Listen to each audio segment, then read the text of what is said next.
As members of the Global Farmer Network, we believe agriculture is part of the solution, not part of the problem.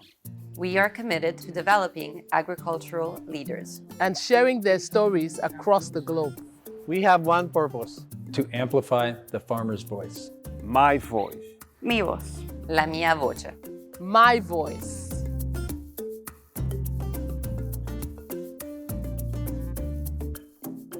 Hello, I'm Delaney Howell, host of this podcast series, and we're thrilled to continue the celebration of our 25th anniversary, a milestone year for the Global Farmer Network. Each month, we plan to continue highlighting some great themes, showcasing how our members have shown up over the last 25 years. This month, we're highlighting a voice who blends education, technology, and circularity to cut food waste and build stronger teams at home. Today's guest is Monica Ognio, a second-generation farmer from Peru. Monica's family farms near Lima, Peru, growing sweet onions for export and local markets. I work in delicious sweet onions, and we ship across United States to Walmart, sometimes to Spain. It depends on the customer. Our packaging facilities have all the certifications, and our growing techniques also are certificated. Onions are the backbone of their operation, but they're not the only crop. Monica's family also trials small blocks for local sale and for their own team. Beyond onions, the family experiments with pumpkins, purple carrots for natural dyes, and even grapes for small batch pisco. We had some tryouts. For example, the last thing I remember, purple carrots. We were trying that for dyeing cotton and clothes, for food coloring as well, because it's organic, 100%. So that worked well. We also have pumpkins. We also have, it's a special green grape. In Peru, we use for Peruvian pisco. It's a liquor and it's delicious. We have some chickens and guinea pigs and a horse, some rabbits. And well, my daughter loves going. She just stays in the pens and she builds little houses and she plays and, and it's good because I have that ticket. Whenever I want to go to the fields, I know she's coming. Because she will be interacting with the little farm that we have. Because we have the land, we have good water, so we can experiment. Strawberries, for example. Why waste land? Why waste water if we can grow things just for family and friends or for locals or for our own field workers to consume in the farm? Or also we sell it locally. It's in a small amount, it's not big, but the idea is there is an opportunity, there is a possibility of growing food. Let's do it. In addition to the farm, the other half of Monica's identity is a teacher. Balancing her time between the classroom and the farm can be challenging, but it's also an opportunity that allows her to show up differently at the farm. Her education mindset shapes how she manages people, communicates, trains, and builds loyalty. Whenever I can, I like to just disconnect and connect with the land. Disconnect from work, from, now everything is technology, the phone and solving problems. I go to the farm, I go with all the family. It's like a fun field trip and we walk the fields, we ask questions, we get to see the people that work with us. We talk and just look at how the production is going. It's a nice family time, a quality time with the family. I'm also a teacher and I work at a school. So from my background as a teacher, I see how loyalty to this buying and loyalty on the things that are going. And, for the people working in the fields, just having like a nice present or celebrating a milestone, it's important. And giving also workshops from mental health to CPR or how to handle a special machine, that it's knowledge that they can use and grow professionally or in a personal basis. So that's something that I like to see. I take my background into agriculture and working with field workers and building loyalty. I think that's something that is important for any business. As Monica alluded to earlier, she's working to build a circular economy solution. Peru faces a tough reality. Surplus onions are sometimes burned or buried, causing lost labor, lost inputs, and lost food. After seeing too much edible product wasted, Monica recognized an opportunity and set out to find a new solution. What was that solution? Upcycle imperfect onions into a shelf-stable snack, giving good food a second life. What we sell locally is what is not perfect. Maybe it's bruised. It's not perfect quality. It has something. It's good to eat. Like you can wash it and you can eat it. So that's what we sell here in our local market.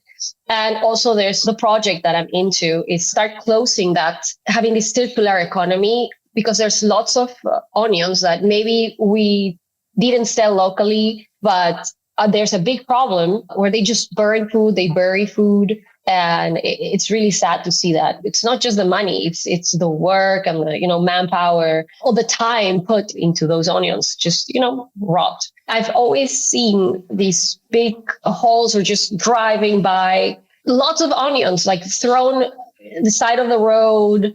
And sometimes you don't only see onions, you see the mesh. And that's plastic and it's pollution. It's like, why do they do that? Like, why is this not, there's no order. But, this insight moment came when we were in the GFN roundtable last year in London. It was great just to hear everyone's experience and, come up with this idea and say, we can do this. This is something that we could be taking advantage of in favor of our local community, because it's something that I started sharing with friends and family first. Everybody liked it. And I'm just waiting for the big income to come and have my own machine and start producing all the chips. And we are giving like a second life by designing a product that we're slicing the onions, really, really fine slices, and drying it with infrared technology. It's crunchy, it's just 100% onion. And you make a profit out of something that you were going to throw. And it's closing the circle and start it again. Turning imperfect onions into food, not waste, takes the right tools. But for Monica, technology isn't just screens. It's infrared, lasers, drones, and ultimately, a commitment to share those tools so all farmers can participate regardless of size or location. And with this technology of drying with infrared, it's food security because you can dry whatever you want. We can dry our strawberries, our blueberries, and you don't use any water. That's amazing. And it doesn't consume a lot of energy as well. The idea here, where I see myself, is winning prizes. The government gives prizes to these entrepreneurships that take care of the environment and are something innovations. And I think this is very innovative. I can dry 100 kilos of onions in 8 hours without water, and having it packed in bags and that can last for 6 months. Well, that's food security. Even when I was nominated to the GFN, I always talk about technology. We need to come together and share technology or best practices in order to make the field work a little bit safer, starting from how to cover yourself from the sun. So I think technology is part of everything now. But we tend to think of technology as computers and phones, but there's laser, there's infrared, the drone systems. So making more accessible also to smaller growers. And a big challenge is how to get this technology to smaller growers so these smaller growers can have better productions, because our smaller growers around Peru, they sell locally and that's how they make a living. But the business that we own, it's bigger. No, we can afford some of the machines, but still, I think that the way that we can come together is by sharing best practices, and from sharing comes good ideas. In addition to investing in technology, Monica and her team invest heavily in professional development, with an emphasis on women's leadership, and she sees training as human capital that compounds. The majority, and I would say 80% of the heads are women engineers. Why I feel that we can trust more their decision making in regards of their families and in regards of how they are going to sustain a household.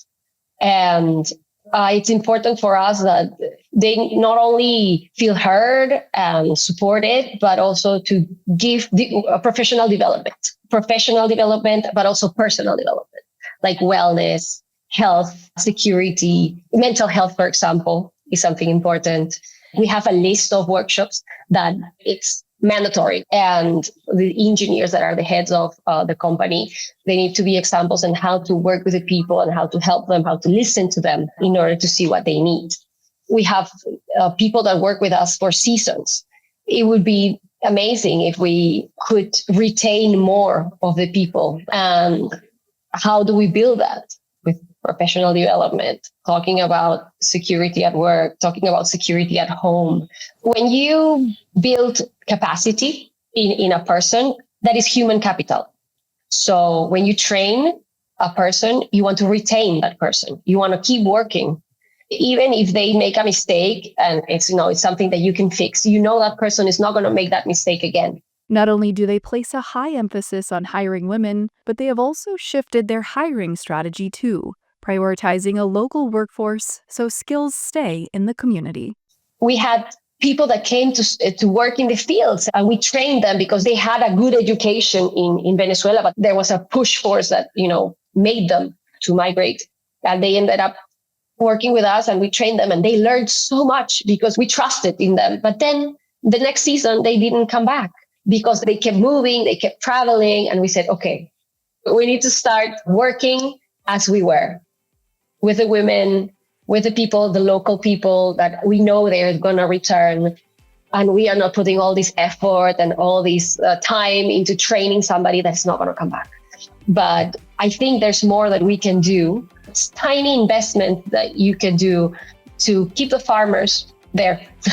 From the classroom to the packing line, Monica's story shows how education, technology, and a circular mindset can reduce waste, lift quality, and strengthen local food systems. 25 years into the Global Farmer Network story, her example underscores a simple truth. Food security grows when we cut waste, share tools, and invest in people. It's clear that the past 25 years have created a lasting legacy of support, knowledge sharing, and unity within the Global Farmer Network.